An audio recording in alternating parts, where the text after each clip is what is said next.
tous et bienvenue dans ce modeste atelier pour un nouvel épisode de la lettre révélée. Aujourd'hui, c'est un long passage de l'épître aux Philippiens que je vous propose. Long passage qui en réalité est un diptyque. C'est l'idée de deux parties qui se répondent l'une l'autre. Et on va essayer de voir le parallèle que j'ai essayé d'établir par les couleurs et l'emplacement des lettres. Pour essayer de vous le situer, nous sommes au début de la lettre aux Philippiens et au cours d'une exhortation que Paul fait aux habitants de Philippe. Il en profite pour leur donner un enseignement majeur sur le Christ lui-même. Et donc, aux Philippiens, chapitre 2, verset 5, il dit « Ayez entre vous les mêmes sentiments qui sont dans le Christ Jésus. Lui, de condition divine, ne retint pas jalousement le rang qui l'égalait à Dieu, mais il s'anéantit lui-même, prenant condition d'esclave et devenant semblable aux hommes. S'étant comporté comme un homme, il s'humilia plus encore, obéissant jusqu'à la mort, et à la mort sur une croix. Ainsi Dieu l'a-t-il exalté et lui a donné le nom qui est au-dessus de tout nom, pour que tout au nom de Jésus s'agenouille au plus haut des cieux, sur la terre et dans les enfers, et que toute langue proclame de Jésus-Christ, qu'il est Seigneur, à la gloire de Dieu le Père. » C'est carrément une hymne liturgique que saint Paul nous donne, que nous chantons d'ailleurs régulièrement à l'office. L'idée est en fait une sorte de condensé de tout le mystère du Christ en son incarnation, rédemption et ascension, qui nous est donné à voir, d'où le fait que ça se passe en deux parties, deux diptyques face à face qui se répondent l'un l'autre. Cette partie-là, où on voit d'abord ce qui concerne la condition divine et le rang qui l'égalait à Dieu. Et donc c'est représenté dans un cercle bleu. Alors on a deux signes particuliers, le mouvement circulaire qui est le mouvement parfait, un mouvement qui revient toujours sur lui-même, et donc qui vient représenter la divinité dans le bleu qui est toujours cette couleur du ciel, de l'infini, de quelque chose qui nous dépasse. Et donc ça commence en Dieu, on voit le verset. Le Christ Jésus, lui, de condition divine, ne retint pas jalousement le rang qu'il égalait à Dieu au milieu.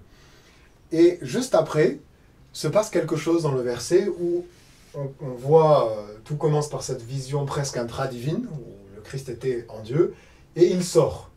Et donc c'est manifesté ici, le cercle s'ouvre d'une certaine manière, et le texte en sort du cercle bleu. Et ensuite, par un jeu de dégradé, on va passer du jaune, qui est donc cette lumière encore d'une certaine manière participante visiblement de cette gloire, jusque de plus en plus rouge à la croix.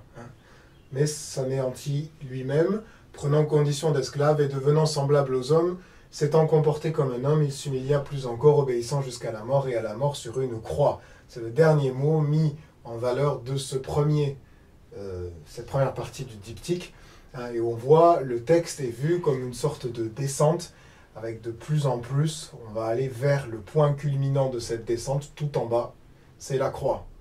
Donc on part de ce cercle de perfection jusque à la croix, qui est pour le Christ une manifestation de son humilité totale, de refuser de rester au sein de ce mouvement imparfait qu'est le cercle, pour aller nous sauver en bas.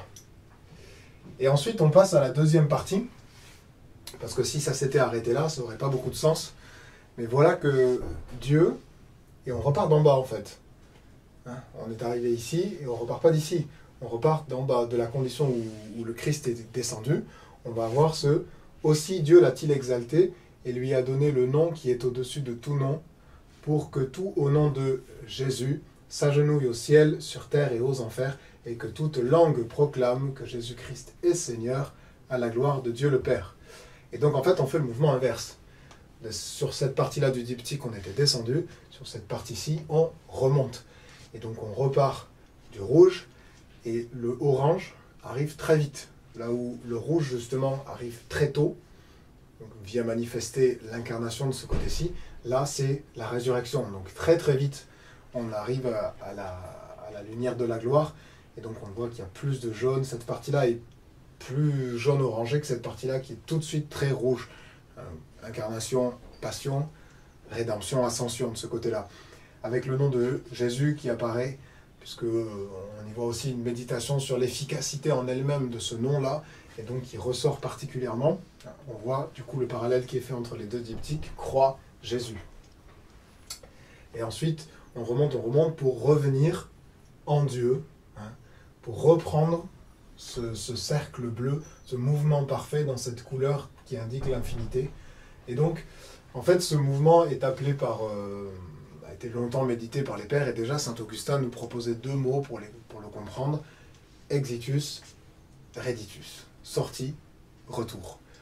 Et en fait, c'est un mouvement très caractéristique de toute vie chrétienne, de tout mouvement chrétien. C'est une sortie et un retour sans cesse que le Christ est venu manifester et réaliser, d'où ces deux diptyques, exitus et reditus, sortie, retour à Dieu. Sur ces quelques méditations, je vous laisse et je vous dis à un prochain épisode.